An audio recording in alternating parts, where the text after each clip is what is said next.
A man named Yeshua bar Yosef healed the sick, restored sight to the blind, and did many other miraculous things. He also taught that people should develop their own relationship with God, independent of religious leaders. The Romans executed him because of his actions and teachings. Despite this, 1.9 billion people today follow his teachings. His name changed in pronunciation over time until it evolved into the form we know today as Jesus. The J of the letter J didn't come into use in English until the 16th century. The original pronunciation of his name was Yeshua or Yeshua, a derivative of the name Joshua. Today, people are revisiting Yeshua's teachings with the realization he had messages that can make a difference for humanity if we hear and learn from them. In this series of videos, I present his teachings as written in the Gospel of Thomas, which have been borne out today by what we're learning today about communication with people in the afterlife, about the nature of this life and of the next.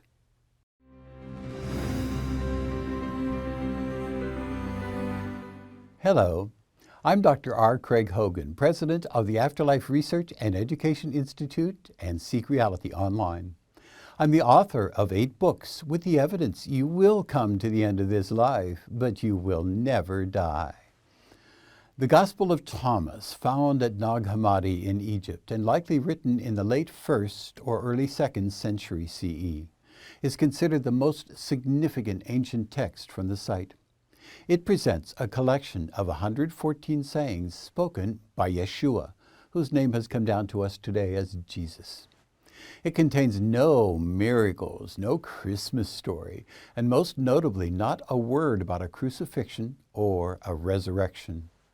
Yeshua is not a Messiah who died for the sins of the world. He's not a God. He's a wise teacher inspired by God who reveals this profound truth. Within each of us is the divine light that is our true nature when all the earth realm facades are stripped away. As long as we do not realize this divine nature, we remain trapped in the material world that seduces us into ignorant beliefs about life and the afterlife. The sayings were likely recorded by followers of Yeshua's teaching called Gnostics. The Gnostics taught that to fulfill our purpose on earth, we must transcend this world by accepting the liberating knowledge found in Yeshua's sayings. That is the gnosis, Greek for knowledge, that the Gnostics taught, which will enable us to grow in love, compassion, and wisdom, so we all live in a heaven on earth now. The writer of the Gospel of Thomas recorded the sayings being shared orally for decades among people who were followers of Yeshua. They sound strange and cryptic to the 21st century ear. We expect messages to be clear, short, and explicit. I taught business writing and communications for 40 years. I taught that writing must be so clear it cannot be misunderstood. The Gospel of Sayings are more like Buddhist koans. The meaning isn't evident on first reading. The reader must interpret the hidden meaning. I will explain the meanings of the sayings in 21st century understanding with a background in our modern understanding of the nature of reality, the life after this life, and our spiritual natures. Explanations of the first 10 teachings in the Gospel of Thomas are in this video. Links to the other videos with the other 104 teachings are in the description below. This is the first saying. And he said, "Whoever discovers the interpretation of these sayings will not taste death." There is a death of the body, but we will never taste death. We transition from this life to the next, where we continue our lives.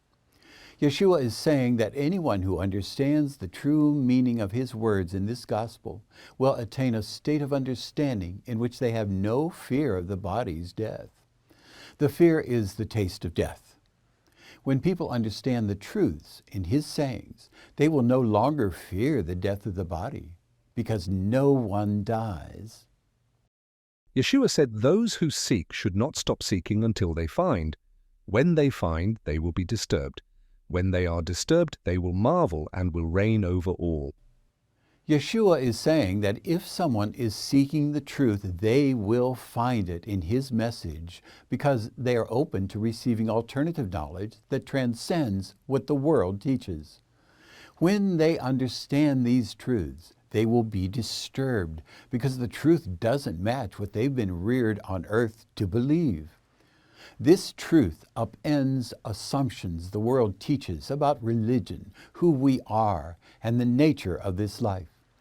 But if the seekers persist, they will marvel at the new realizations that have come to them. All of us who have come to these realizations about our eternal nature and the purpose of our time on earth are delightfully surprised and amazed at what we discover. And in the end, Yeshua says, we will have understanding that is far above the assumptions all people are reared to believe about our lives on earth and our relationships to one another. We will become changed people. The Greek word that appears in the New Testament gospel texts for this change of perspective is metanoia, which means a change of heart and mind. Yeshua is saying we must not stop seeking until we have realized the truth that gives us this change of heart and mind. Yeshua said, "If your leaders say to you, 'Look, the Father's kingdom is in the sky,' then the birds of the sky will precede you. If they say to you, 'It is in the sea,' then the fish will precede you. Rather, the Father's kingdom is within you, and it is outside you. When you know yourselves, then you will be known, and you will understand that you are children of the living Father. But if you do not know yourselves, then you live in poverty, and you are the poverty." We commonly hear the question, where is heaven or Summerland?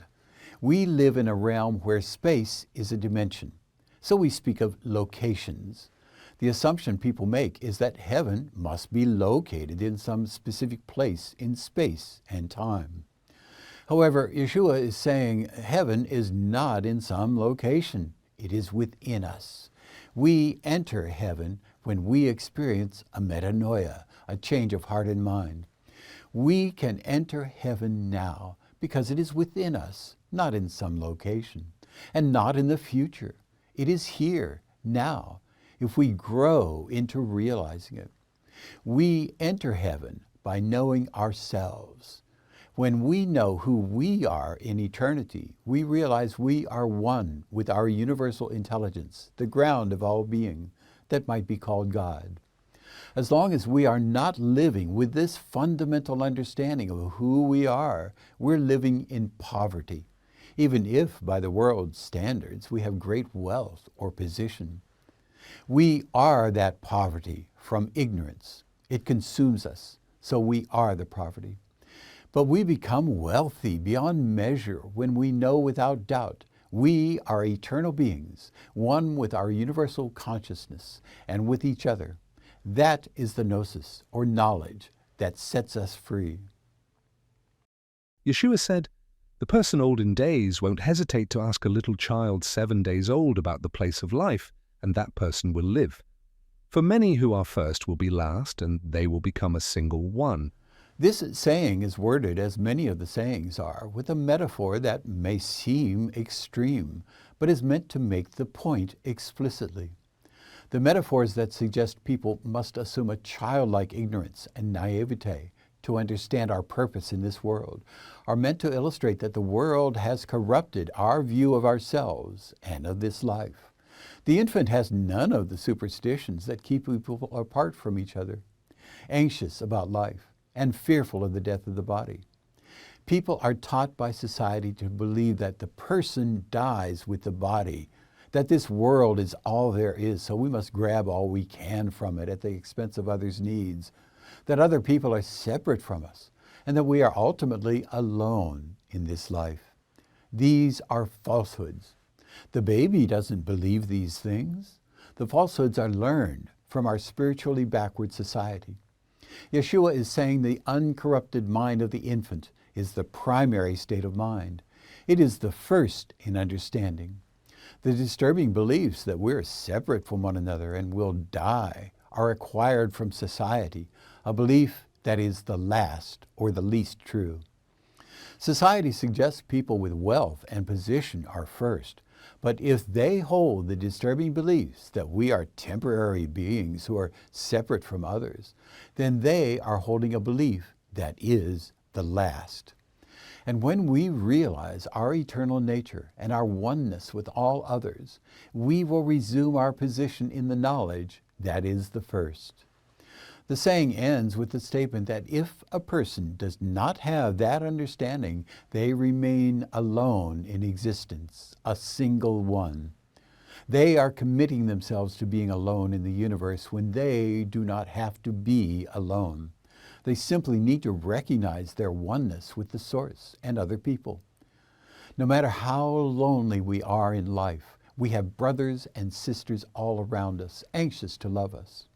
We just have to abandon the lie society has told us that we are separate from others and enjoy the love for others as they enjoy our love for them.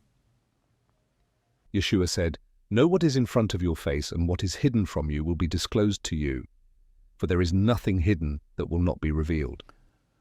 People in today's world have been taught from childhood the untrue notions that this world is all there is to reality, that when people die, they're gone forever, or have retreated into a mysterious realm we just don't understand and can't reach.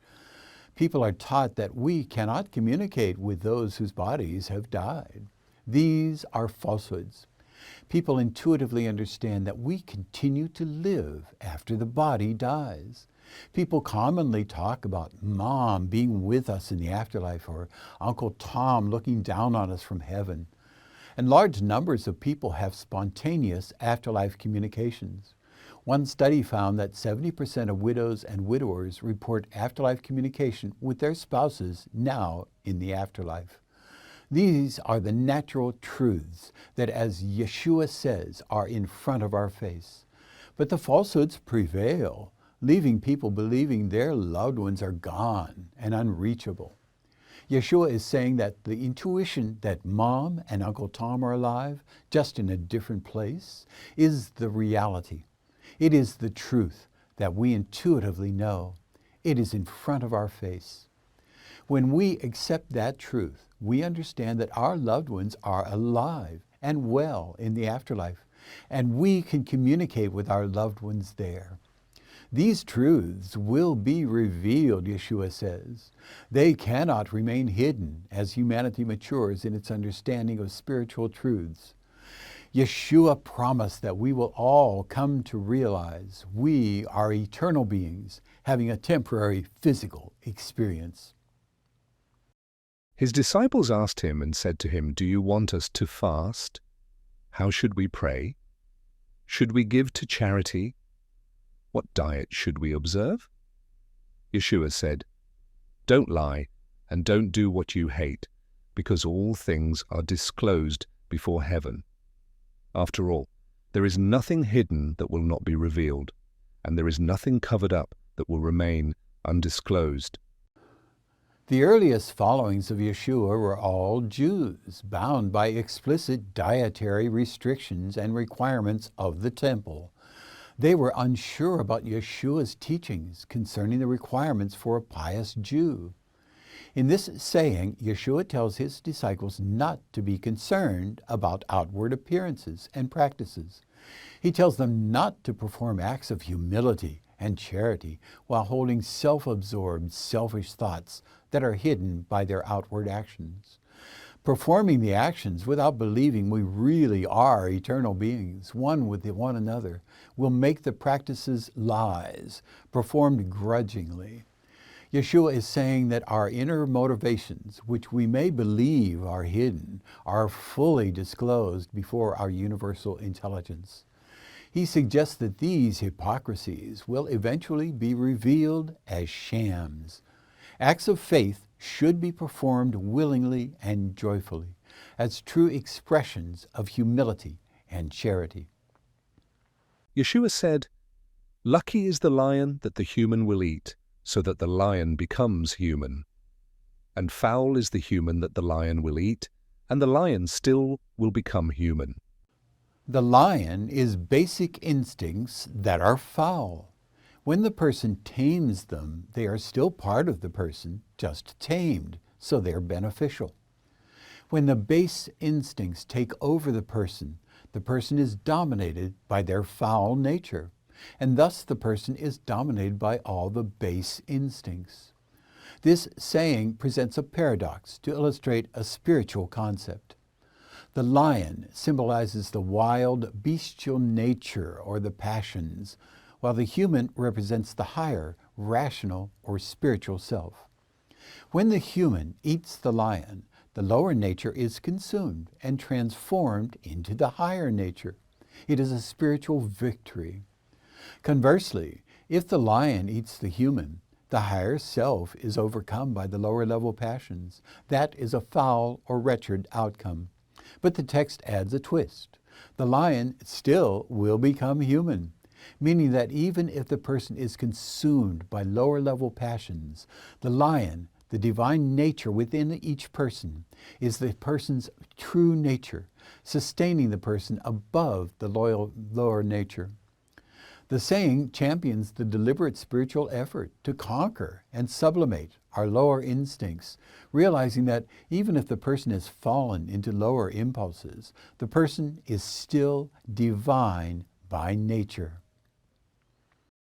And he said, "The person is like a wise fisherman who cast his net into the sea and drew it up from the sea full of little fish.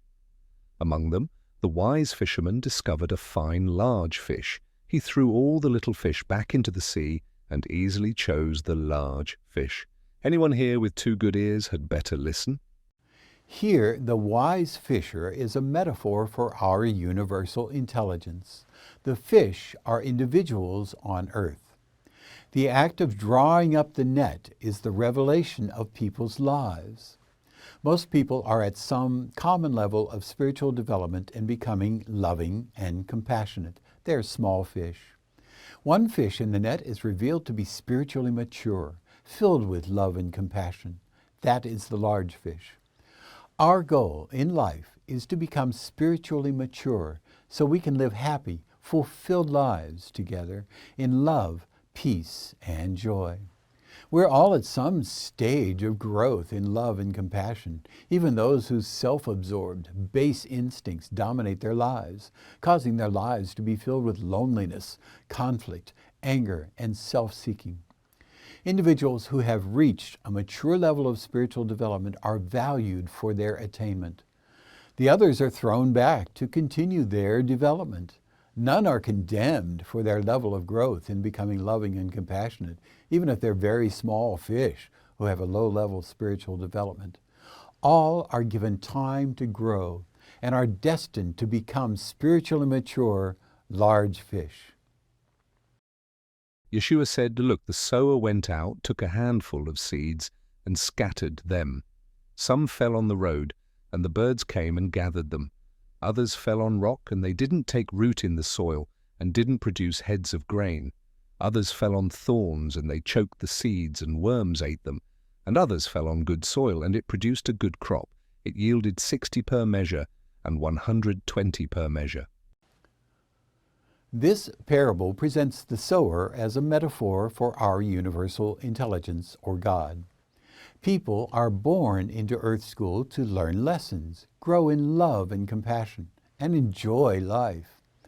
All have lives planned to enable us to advance to the highest level of spiritual development we can during this short life. All begin as seeds evenly matched in the sower's hand.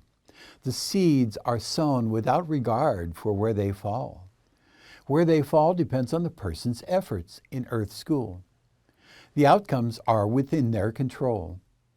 Some people live spiritually impoverished lives as though they were struggling on a hard-surfaced road or rock, or they're living among the thorns of discord, self-absorption, and separation. Others live fruitful, fulfilling lives. They're placing themselves in fertile soil. The seeds are cast at random. We then have control over our lives. To live in spiritual poverty or spiritual abundance We choose where our seeds fall and the resulting conditions of our lives. Yeshua said, "I have cast fire upon the world, and look, I'm guarding it until it blazes." Yeshua's message was intended by our universal intelligence to change humanity. Yeshua knew that his message would have dramatic repercussions for life on earth. Now, 2,000 years later, the flame he lit is burning, but it's confined, like the light of a candle in a dense, dark forest. When humanity embraces the message Yeshua taught, the revolution in humankind's understanding will cause the flame to ignite a blaze in human consciousness. People will abandon much that motivates them. The fire will consume all the ignorance and religious superstition that now dominate the earth. Today, as the fire is just beginning to grow, people who speak about the nature of reality and our place in eternity are too often regarded as delusional and naive. When all of humankind understands that we are eternal spiritual beings together in a temporary physical existence, the blaze will consume the ignorance and superstition still sustained by materialism, religious doctrine, and societal ignorance. The blaze will be a revolution in human consciousness. These teachings by Yeshua Bar Yosef have been lost in today's Christian church that bases its doctrines on narrow interpretations of the four canonical Gospels. From the time of the Roman emperors in the 4th century CE, the church evolved into an organization intent on controlling the lives of its converts. The church and its priests were in charge. No personal beliefs about Yeshua's message would be tolerated. The Nag Hammadi Gnostic documents teach us clearly that Christians may communicate directly with the divine without the intervening control of a church. Yeshua's message was to show humanity the way that would lead to enjoying lives filled with love, peace, and joy. We're just now realizing this wonderful message in the Gnostic writings that was lost for 2,000 years.